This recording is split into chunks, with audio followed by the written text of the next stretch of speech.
She falsely accused me in high school and tried to ruin my life.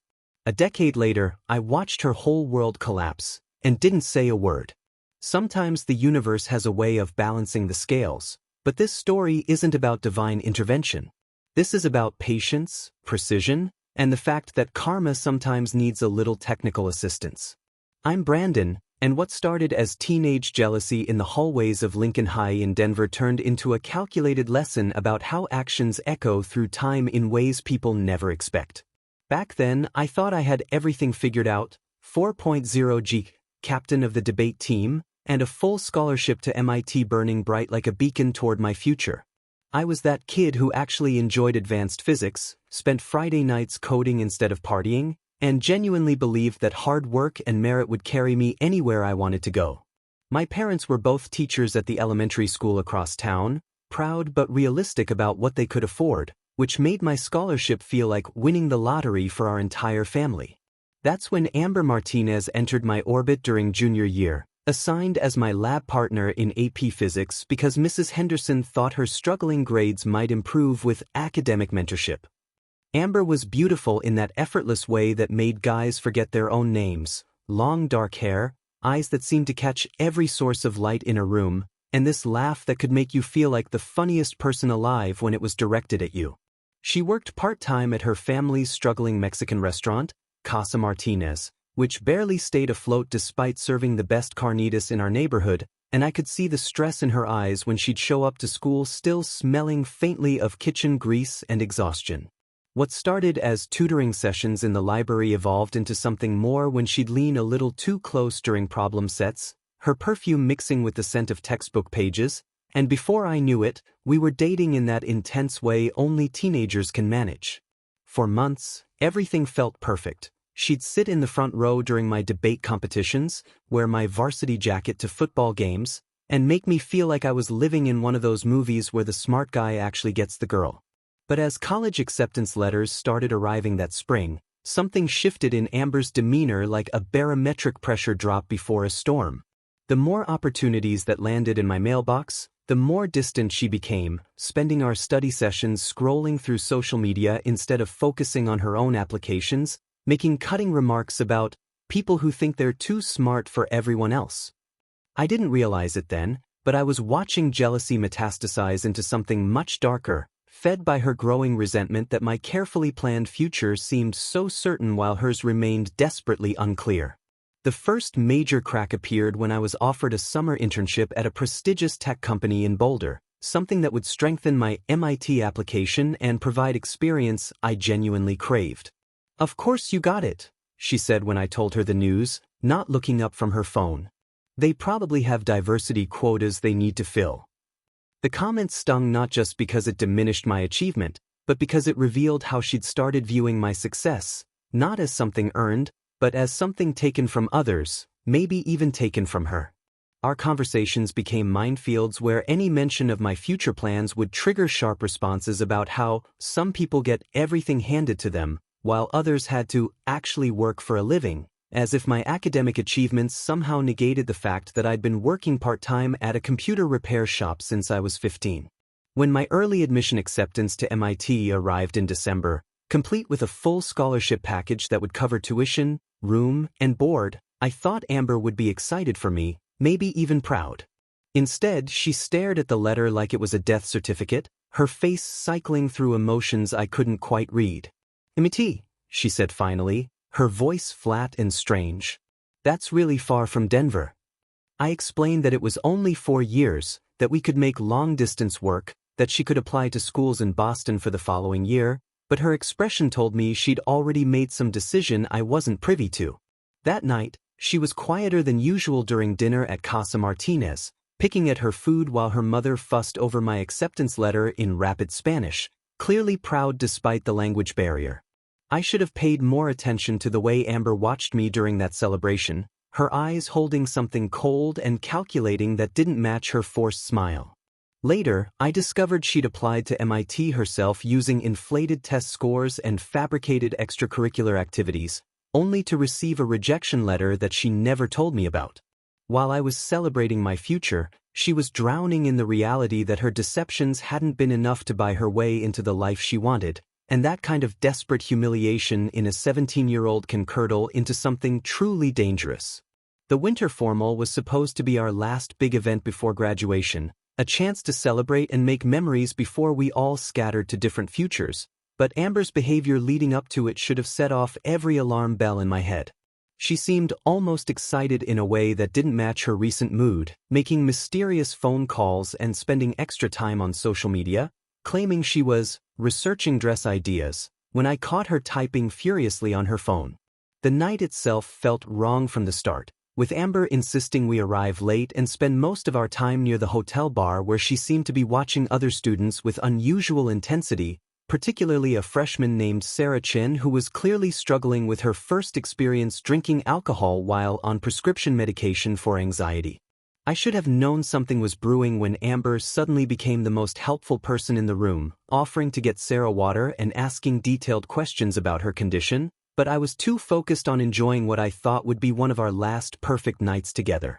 By the time I realized Amber's helpfulness was actually intelligence gathering for something much more sinister, it was already too late.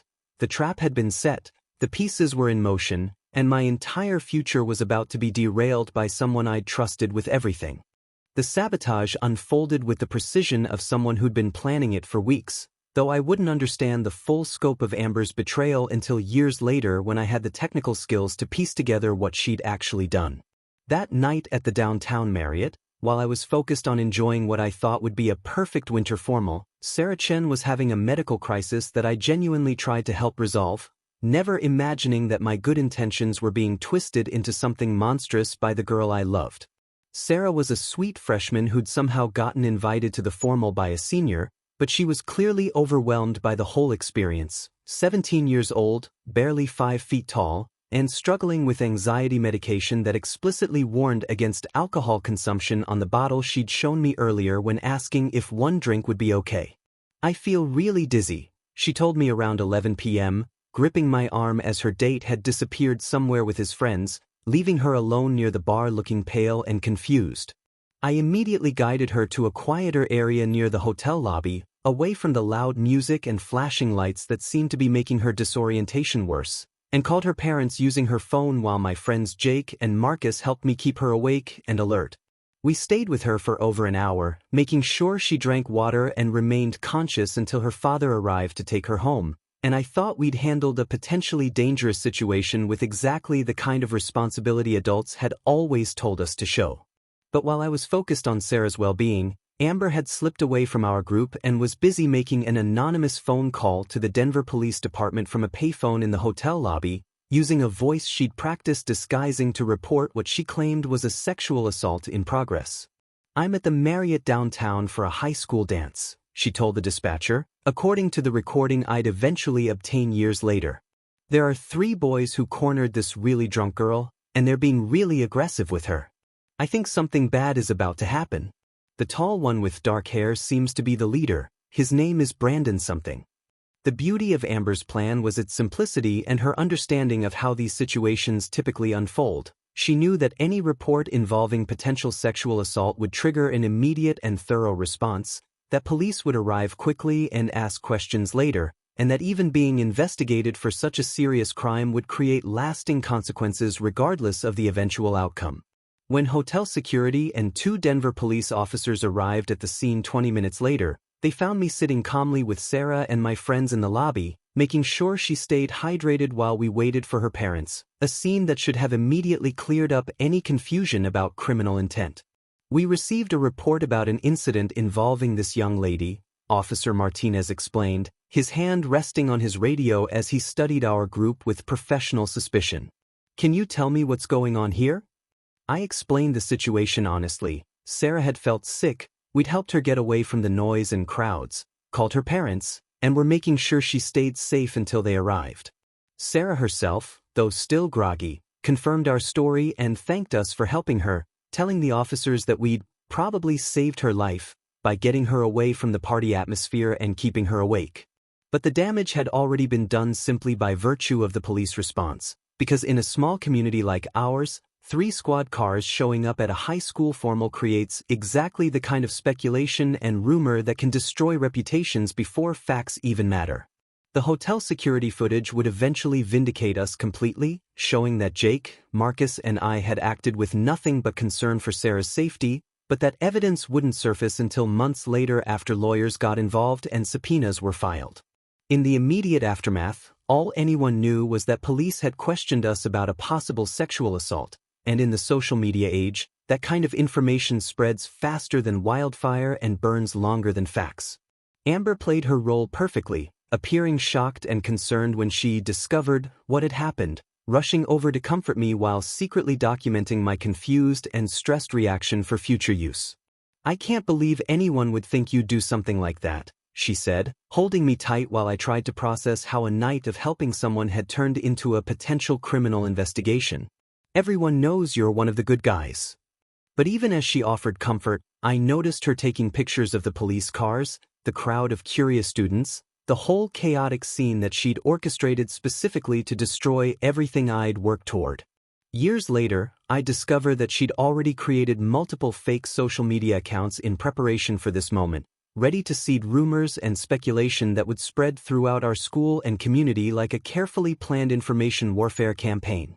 The anonymous tip had been just the opening move in a much larger game that would consume the next 8 months of my life and teach me lessons about human nature that no advanced physics class could have prepared me for.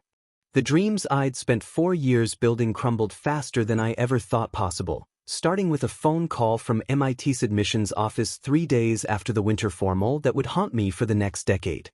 "Mr. Chen, we've become aware of an ongoing criminal investigation involving your conduct," the admissions counselor explained in that carefully neutral tone institutions use when they're about to destroy someone's life.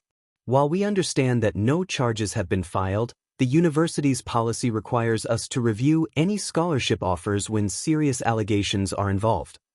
I tried to explain that it was all a misunderstanding, that the police investigation would clear everything up, that I'd actually been helping the victim rather than harming her, but MIT's position was non-negotiable. They couldn't risk associating their prestigious brand with any student involved in a sexual assault investigation, regardless of the eventual outcome.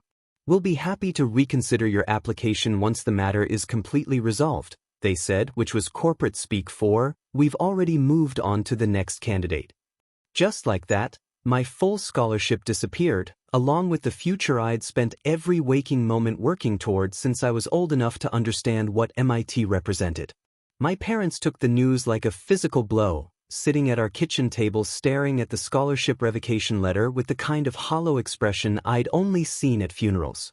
Dad, who taught 6th grade math and coached Little League on weekends, had been telling everyone at school about his son getting into MIT, and now he'd have to explain why those plans had suddenly changed. "We'll figure this out," Mom said, her voice shaking as she reached for the calculator to start running numbers on college costs. "Maybe we can take out loans, apply for financial aid, find another way." But we all knew the reality. My parents made $47,000 combined as public school teachers, and private university tuition was simply beyond our reach without scholarship assistance. Meanwhile, the investigation continued with the methodical pace of bureaucracy, consuming my senior year in a haze of lawyer meetings, police interviews, and depositions that my parents couldn't really afford but couldn't avoid either. Every week brought new questions about the night of the formal, with detectives asking me to recount the same events repeatedly while they waited for hotel security footage to be processed and witness statements to be collected. The worst part wasn't the official investigation, which I knew would eventually clear me, but the social media campaign that Amber had launched using her network of fake accounts to ensure the rumors spread throughout our tight-knit Denver community. Suddenly, I was walking through hallways where conversations stopped when I appeared, sitting alone at lunch tables while former friends found reasons to be elsewhere, and watching my debate team performance suffer as the stress ate away at my ability to concentrate on anything academic. "Did you hear about Brandon Chen?" I overheard a sophomore asking her friend near my locker. "My sister says he got arrested at the winter formal for trying to assault some freshman girl." The rumors multiplied and evolved with each retelling, growing more detailed and damaging as they spread through social media echo chambers that Amber carefully maintained.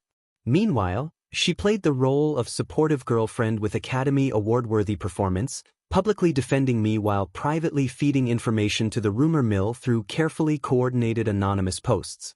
I just can't believe people are saying these things about Brandon. She'd post on her Instagram story, accompanied by a carefully chosen photo of us looking happy together. He's literally the sweetest, most respectful guy I've ever dated. People need to stop spreading lies. But then, using her fake accounts, she'd plant seeds of doubt in comment sections and group chats. I mean, you never really know someone, right?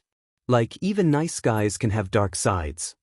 The psychological warfare was sophisticated for a 17-year-old, designed to create exactly the kind of reasonable doubt that would follow me even after my eventual vindication. 8 months later, the investigation was finally dropped when Sarah Chin provided a detailed statement about how I'd actually helped her that night, and the hotel security footage confirmed every detail of my account. The district attorney's office issued a brief statement clearing me of any wrongdoing, but by then the damage was irreversible. My MIT scholarship was long gone, my reputation in our community was permanently tainted, and my senior year had been consumed by legal stress instead of the college preparation that might have salvaged my academic future. I ended up at Colorado State University, a perfectly good school that felt like a consolation prize after years of dreaming about MIT, struggling with anxiety and trust issues that made it difficult to form new relationships or focus on my studies with the same intensity I'd once taken for granted.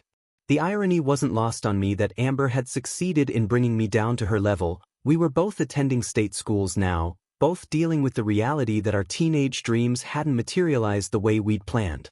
But while my setback was the result of her deliberate sabotage, hers was simply the natural consequence of inflated credentials and unrealistic expectations finally meeting reality. She'd enrolled at the University of Colorado with a major in communications, posting constantly about her college experience, while working part-time jobs to cover expenses her family couldn't afford, maintaining the facade that everything was going according to plan. Sometimes I'd see her posts and feel a strange mixture of anger and pity, knowing that she'd destroyed my future to feel better about her own limitations, but not yet understanding the full scope of what she'd actually done or how patient revenge could taste when served at exactly the right temperature. The investigation had taught me valuable lessons about how easily truth could be manipulated and how much damage could be done with strategic lies, lessons that would eventually shape my career in ways I never could have anticipated. Rising from the ashes of my destroyed MIT dreams took longer than I expected, but the process taught me skills that would eventually make me far more dangerous than any 17-year-old could have imagined. At Colorado State, I channeled my anger and betrayal into an obsessive focus on cybersecurity, spending countless hours learning how digital evidence could be manipulated, how online identities could be fabricated, and most importantly, how truth could be extracted from the deepest layers of internet deception. My computer science professors noticed my unusual intensity when it came to courses on data forensics and digital investigation, particularly my final project that analyzed how false information spreads through social media networks using carefully coordinated fake accounts. This is graduate-level research, Dr. Patricia Rodriguez told me after reviewing my analysis of bot networks and astroturfing campaigns. Have you considered specializing in cybersecurity investigation? There's a real need for people who understand both the technical and psychological aspects of online fraud. I was working 3 part-time jobs to afford school, computer repair at a local shop, tutoring underclassmen in programming, and weekend shifts at a data recovery service that specialized in helping law enforcement retrieve deleted files from suspected criminals' devices. The work was exhausting but educational, giving me hands-on experience with the kind of digital forensics that could uncover evidence people thought they'd permanently erased. Every recovered text message, every restored email, every cached social media post that suspects believed was gone forever reinforced my growing understanding that the internet never truly forgets anything. My social life remained virtually non-existent throughout college, partly because of lingering trust issues from Amber's betrayal and partly because I'd become obsessively focused on developing skills that could prevent anyone from ever manipulating me again. While my classmates were dating and partying, I was learning advanced techniques for tracing digital footprints, analyzing metadata, and using voice recognition software to identify anonymous callers. You're becoming a human lie detector, my roommate Jake observed during our junior year, watching me run background checks on every girl who showed interest in dating me. That's not healthy, man. Not everyone is trying to destroy your life. But I'd learned that people weren't always who they seemed, and I was determined never to be caught off guard again by someone hiding their true intentions behind a facade of affection. By my senior year, I was already freelancing for small businesses that needed help investigating internal fraud or tracking down cybercriminals who'd targeted their systems. My professors started referring complex cases to me, and I developed a reputation for being able to uncover digital evidence that others missed. The work came naturally because I understood both the technical aspects of data forensics and the psychological motivations that drove people to create elaborate online deceptions. Graduation led to a position with a cybersecurity firm in Denver that specialized in corporate investigations, where my ability to detect fraudulent credentials and manipulated evidence quickly made me valuable to clients dealing with everything from embezzling employees to sophisticated phishing schemes. Within 2 years, I'd uncovered enough major cases to start my own consulting business, focusing specifically on helping companies investigate internal threats and digital fraud. The work was lucrative because I was exceptionally good at it, driven by a combination of technical expertise and personal experience with deception that gave me insights other investigators lacked. My client base grew through word-of-mouth referrals from executives who were impressed by my ability to trace complex fraud schemes back to their sources and provide evidence that would hold up in court. Brandon doesn't just find the evidence, one CEO told a colleague who was dealing with a similar problem. He understands how these people think, how they operate, what motivates them to risk everything for short-term gain. It's like he's been there himself. By my mid-20s, I was making more money than I'd ever dreamed of as a teenager, living in a downtown Denver loft and driving a car that my high school guidance counselor would have said was beyond my realistic expectations. But the success felt hollow in some ways because I'd built it on the foundation of betrayal and mistrust, spending my days uncovering human deception while maintaining emotional walls that kept everyone at a safe distance. My romantic life remained essentially non-existent, not because I couldn't meet women, but because my background-checking instincts had become so automatic that I'd thoroughly investigate anyone who showed interest before allowing myself to develop feelings. The irony wasn't lost on me that Amber's attempt to destroy my future had actually given me the skills and motivation to build something better than what I'd originally planned, but the personal cost of constant vigilance was a loneliness that no amount of professional success could fill. I'd become exceptionally good at detecting lies and uncovering hidden motives, but I'd also become the kind of person who assumed everyone had hidden motives worth uncovering. My work kept me busy enough to avoid dwelling on the emptiness, and I told myself that professional achievement was enough, that I didn't need the complications that came with trusting other people with access to my life. But deep down, I knew that Amber had stolen more than just my MIT scholarship. She'd taken my ability to believe that people could love me without ulterior motives, and that loss felt more permanent than any career setback could have been. Sometimes late at night, working on cases that involved sophisticated relationship scams or romance fraud, I'd wonder if I'd ever be able to trust someone enough to build the kind of future I'd once imagined, or if I was destined to spend my life uncovering other people's deceptions while remaining emotionally isolated by my own defensive mechanisms. The skills that made me successful in business had become a prison in my personal life, and I wasn't sure how to escape without making myself vulnerable to the kind of betrayal that had already destroyed me once. The 10-year reunion at the Denver Art Museum was supposed to be a casual evening of nostalgia and catch-up conversations, but it became the moment when my carefully constructed emotional walls finally encountered the person who'd built them in the first place. I almost didn't attend, spending weeks debating whether facing my high school classmates was worth the inevitable questions about paths not taken and dreams that had been derailed, but professional curiosity eventually won out over personal comfort. My cybersecurity consulting business had made me successful enough to attend without embarrassment, and part of me was genuinely interested in seeing how everyone else's lives had developed over the decades since graduation. The museum's modern architecture provided an appropriately sophisticated backdrop for our reunion, with former classmates scattered throughout the galleries making small talk about careers, marriages, and the various ways their teenage expectations had or hadn't materialized into adult reality. I was examining a contemporary sculpture when I heard that familiar laugh that used to make my 17-year-old heart race, turning around to see Amber Martinez approaching with the same confident smile that had once made me feel like the luckiest guy in our graduating class. She looked polished in a way that spoke of careful attention to image management, designer dress, professional hairstyling, and that kind of calculated casual elegance that costs more money than it appears to cost. "Brandon Chen," she said, extending her hand like we were networking contacts instead of former lovers. "You look incredible. I heard you started your own business. Cybersecurity, right? That's so impressive." The greeting felt rehearsed, like she'd prepared for this encounter and decided on exactly the right tone to strike. Friendly but not intimate, admiring but not flirtatious, casual enough to suggest that our shared history was just ancient teenage drama that mature adults could discuss without awkwardness. I shook her hand and studied her face, noting the subtle signs of stress beneath her carefully applied makeup and the way her eyes didn't quite meet mine when she smiled. "Thanks, Amber. You look great too. What are you up to these days?"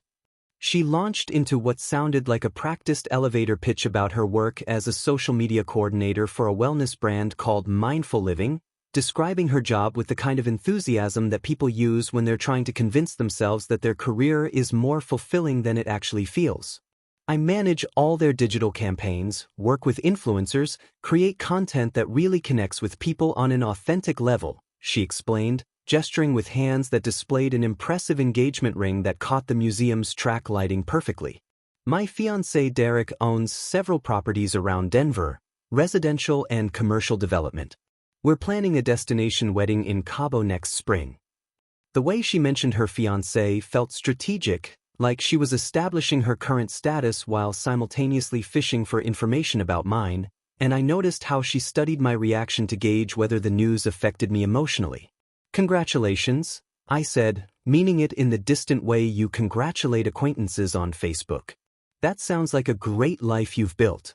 But then she said something that triggered every professional instinct I'd developed over the years of investigating fraud and deception. "You know, I've always admired how resilient you are," she said, her tone shifting to something more personal and intimate. "The way you bounced back from all that high school drama, moved past everything that happened senior year. It shows real character." High school drama. The phrase hit me like a diagnosis I'd been dreading, because people don't typically describe false criminal accusations as drama unless they know more about the situation than they're admitting. Moving past everything that happened.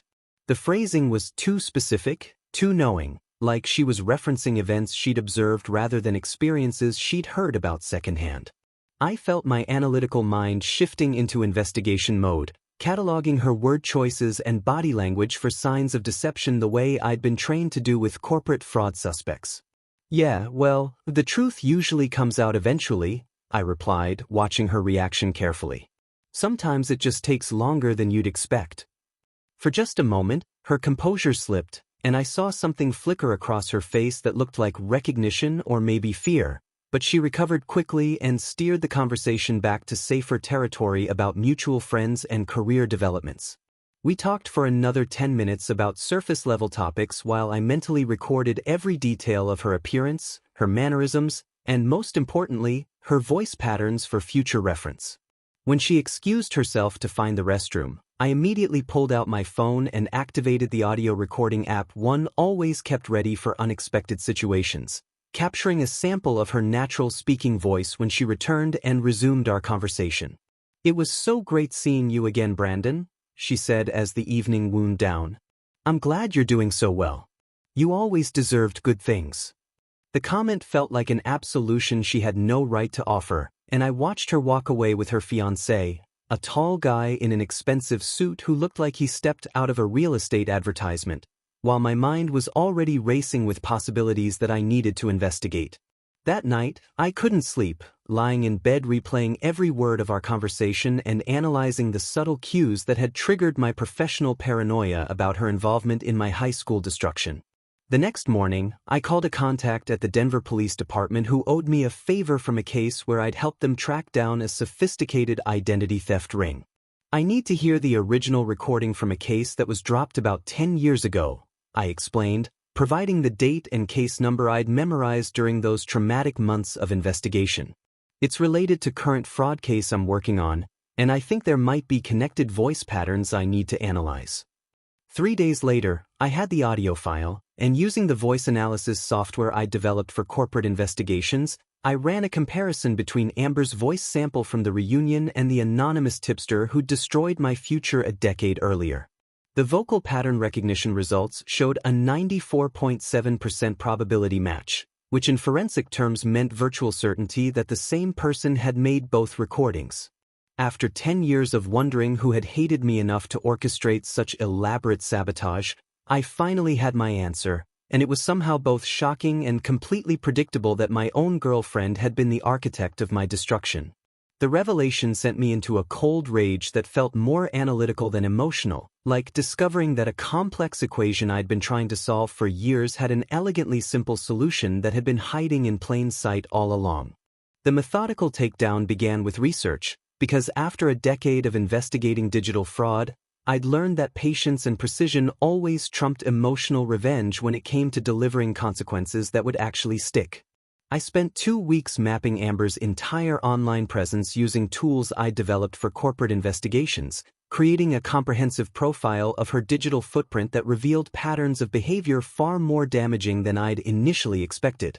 Her social media coordinator position at Mindful Living had given her access to substantial marketing budgets and content creation responsibilities, which she'd been systematically abusing in ways that would make any compliance officer break out in cold sweats.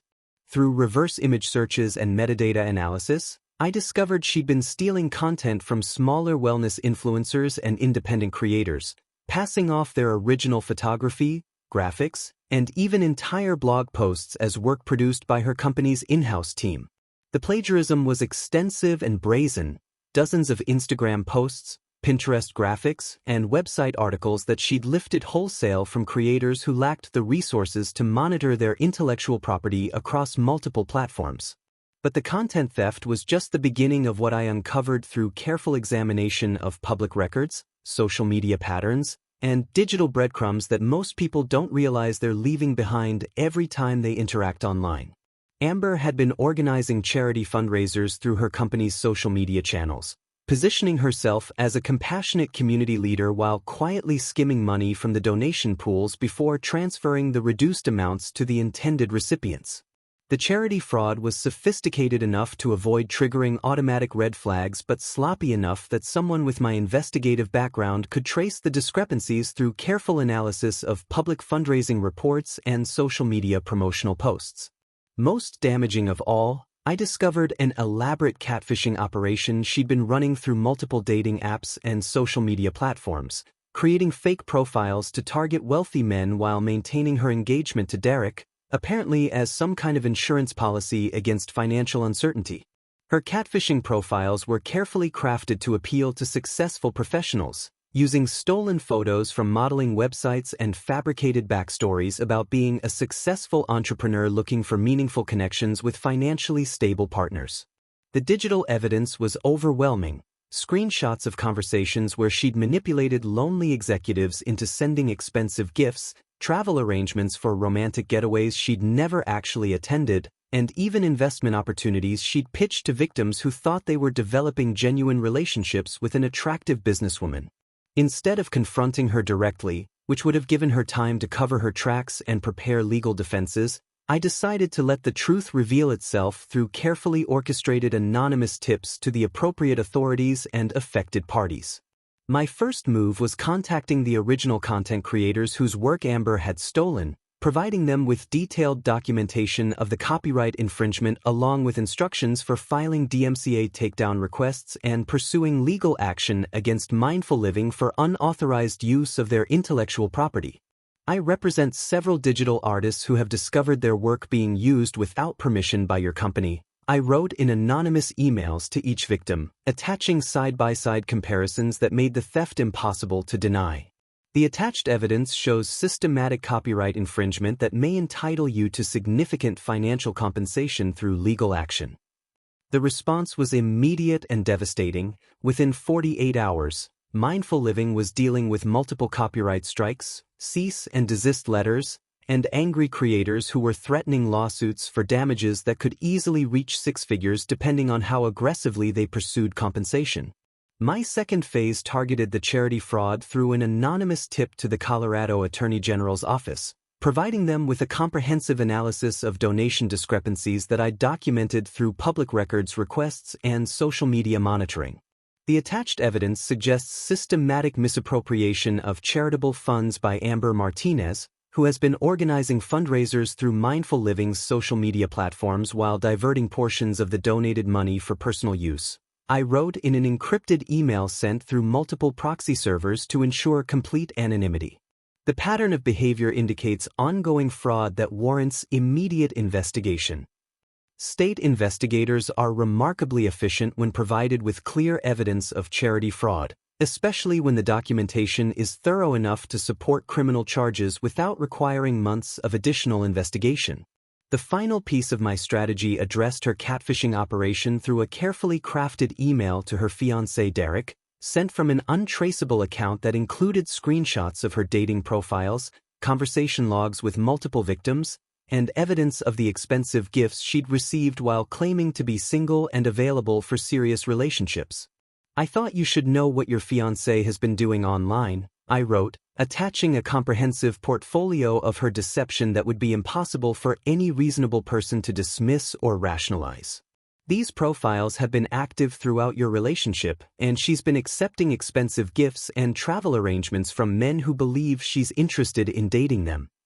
The beauty of my approach was its complete invisibility. Every piece of evidence came from legitimate sources, every tip went to appropriate authorities who had jurisdiction to investigate, and every revelation emerged through natural consequences rather than obvious sabotage.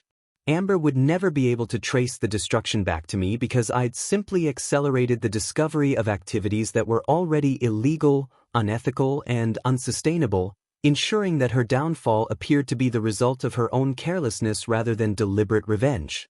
Within a week, the first dominoes began falling as copyright lawyers started contacting Mindful Living about their clients' stolen intellectual property, and I settled back to watch the carefully orchestrated chaos unfold with the same clinical detachment I brought to any complex investigation. The difference was that this time, I wasn't working to help a client recover from fraud. I was ensuring that a fraud finally faced consequences that had been delayed by a decade of successful deception.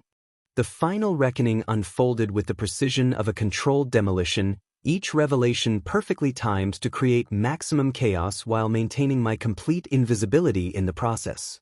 Within 3 weeks of my anonymous tips reaching their intended targets, Amber's carefully constructed life began collapsing in ways that would have been satisfying if I'd been capable of feeling anything other than cold professional satisfaction at a job well done. The plagiarism scandal hit first and hardest, with Mindful Living facing legal action from 17 different content creators who were demanding damages that totaled more than the company's annual revenue. "We had no idea our social media coordinator was stealing content," the CEO announced in a damage control press release that fooled nobody. "Amber Martinez has been terminated immediately, and we're cooperating fully with all legal proceedings to make this right." The charity fraud investigation moved even faster once state authorities realized they had documentation that would support criminal charges without requiring months of additional evidence gathering. Amber was arrested at her apartment on a Tuesday morning, led away in handcuffs while local news cameras captured footage that would circulate on social media for weeks afterward. Former social media coordinator charged with misappropriating charitable donations, the Denver Post headline read, accompanied by her mugshot and a detailed breakdown of the money she'd stolen from cancer research and homeless shelter fundraisers. But the personal betrayal that destroyed her engagement was perhaps the most devastating blow, because Derek's reaction to discovering her catfishing operation was swift and public in the way that only social media breakups can be. "Just discovered my fiancé has been maintaining dating profiles throughout our relationship," he posted on Facebook, along with screenshots of her conversations with other men. "The wedding is off, and she needs to find somewhere else to live immediately." Within hours, Amber's social media presence vanished completely as she deleted every account to avoid further humiliation, but the damage was already done through cached versions and screenshots that friends and former colleagues had saved before she could scrub her digital footprint clean. When she finally reached out to me, her message was desperate in a way that confirmed she'd exhausted every other option and was grasping for any remaining connection that might provide emotional or financial support during her personal apocalypse. "Brandon, I know this is random, but my life is completely falling apart right now," she wrote through a new Instagram account she'd created just to contact me. "I'm facing criminal charges, lost my job, got kicked out of my apartment, and everyone thinks I'm this terrible person. I just need someone to talk to who knows the real me." I waited 3 days before responding, letting her desperation marinate while I crafted the perfect reply that would close our shared chapter with the finality it deserved. "I'm sorry to hear you're going through a difficult time," I wrote back, attaching the original police recording from our senior year along with the voice analysis results that proved her guilt beyond any reasonable doubt. "Some actions have permanent consequences, and after 10 years, yours are finally catching up with you." The silence that followed was immediate and complete, confirming that she understood exactly what the evidence meant and knew that any attempt to deny her responsibility would be pointless. According to mutual friends who still followed the local drama, Amber moved back in with her parents after losing her apartment, working retail jobs that barely covered her legal fees while facing the possibility of prison time for the charity fraud charges. Her Instagram account disappeared permanently, her LinkedIn profile vanished, and her entire online presence was scrubbed as thoroughly as someone trying to hide from creditors and law enforcement simultaneously. I felt no need to gloat or seek additional revenge, because watching justice finally prevail through patient, strategic action was more satisfying than any emotional confrontation could have been. The 17-year-old who'd had his future destroyed by false accusations had grown into someone who understood that real consequences came through legal systems and professional accountability rather than personal vendettas or dramatic confrontations. Sometimes late at night, I'd think about the irony that Amber's attempt to destroy my life had ultimately given me the skills and motivation to build something better than what I'd originally planned, while her own criminal behavior had finally caught up with her in ways that no amount of charm or manipulation could fix. She taught me that people weren't always who they seemed, and I'd eventually learn to use that knowledge to protect others from the kind of deception that had once nearly destroyed me. The case was closed in my mind, filed away with the same professional detachment I brought to any completed investigation, because justice doesn't require anger or hatred. It just requires patience, precision, and the willingness to let truth speak for itself when the time is right.